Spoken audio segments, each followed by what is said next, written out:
اعوذ باللہ من الشیطان الرجیم، بسم اللہ الرحمن الرحیم۔ اللہ کے نام سے شروع جو بڑا مہربان نہایت رحم کرنے والا ہے۔ مون وظائف چینل کی جانب سے تمام ناظرین کو السلام علیکم ورحمۃ اللہ وبرکاتہ۔ میں اپنا چینل مون وظائف کی جانب سے آپ کے لیے آج ایک بہت ہی پیارا، بہت ہی خاص وظیفہ لے کر حاضر ہوئی ہوں۔ سورہ کوثر قرآن پاک کی سب سے چھوٹی سورت ہے۔ اس کا یہ وظیفہ جو بھی کر لیتا ہے انشاءاللہ عز و جل ہر قسم کے حالات، جو بھی مشکلات کا سامنا آ جائے، اللہ تبارک و تعالیٰ کے فضل و کرم سے اس شخص کے حالات بدل جاتے ہیں۔ تو ناظرین، جن لوگوں کے بھی حالات دشوار ہیں، مشکلات کا سامنا کر رہے ہیں اور مسائل میں گھرے ہوئے ہیں، تو اللہ تبارک و تعالیٰ کے فضل و کرم سے جو کوئی بھی یہ وظیفہ کر لیتا ہے تو انشاءاللہ عز و جل اس کے حالات میں دن با دن بہتری آنا شروع ہو جاتی ہے۔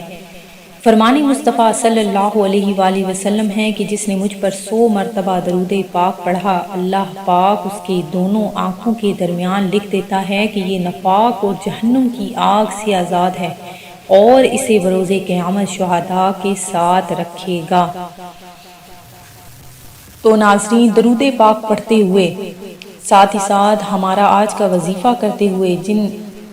ویورز نے ابھی تک ہمارا چینل جوائن نہیں کیا وہ اسے سبسکرائب کر لیں اور ساتھ ہی ساتھ بیل آئیکن کا بٹن بھی پریس کر لیں تاکہ ہر نیا آنے والا وظیفہ سب سے پہلے آپ تک پہنچ جائے۔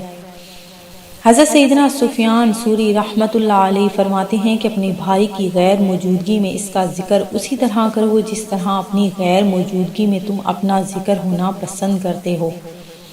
حضرت سیدنا شیخ عبد الوہاب شعرانی رحمۃ اللہ علیہ فرماتے ہیں کہ اپنی غیبت کرنے والے پر مشتعل یعنی غصے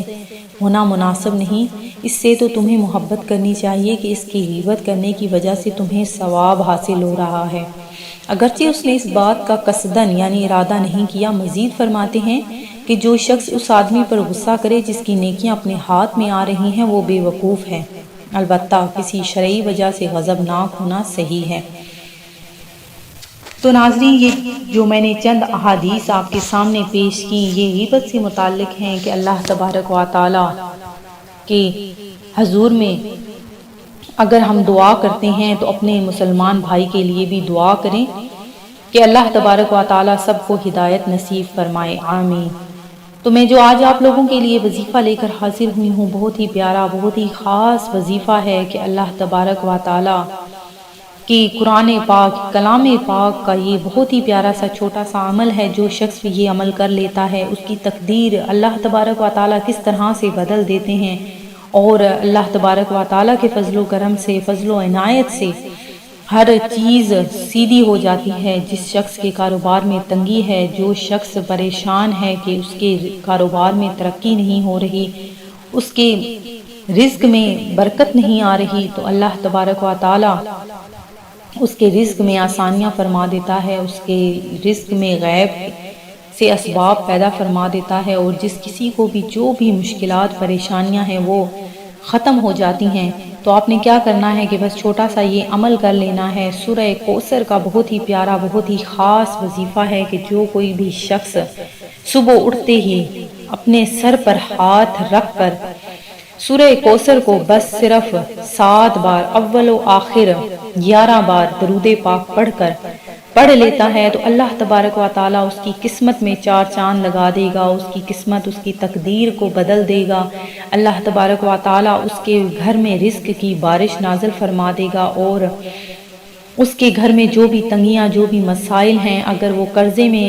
ڈوبا ہوا ہے تو اللہ تبارک و تعالیٰ کے فضل و کرم سے وہ قرضہ بھی اس کا ختم ہو جائے گا۔ تو میں امید کرتی ہوں کہ ہمارا یہ آج کا چھوٹا سا عمل آپ کو ضرور پسند آیا ہوگا۔ اسی طرح سے مزید وظائف حاصل کرنے کے لیے ہمارا چینل مون وظائف کو دیکھتے رہیے۔ اپنا خیال رکھیے گا، دعاؤں میں یاد رکھیے گا۔ اللہ حافظ۔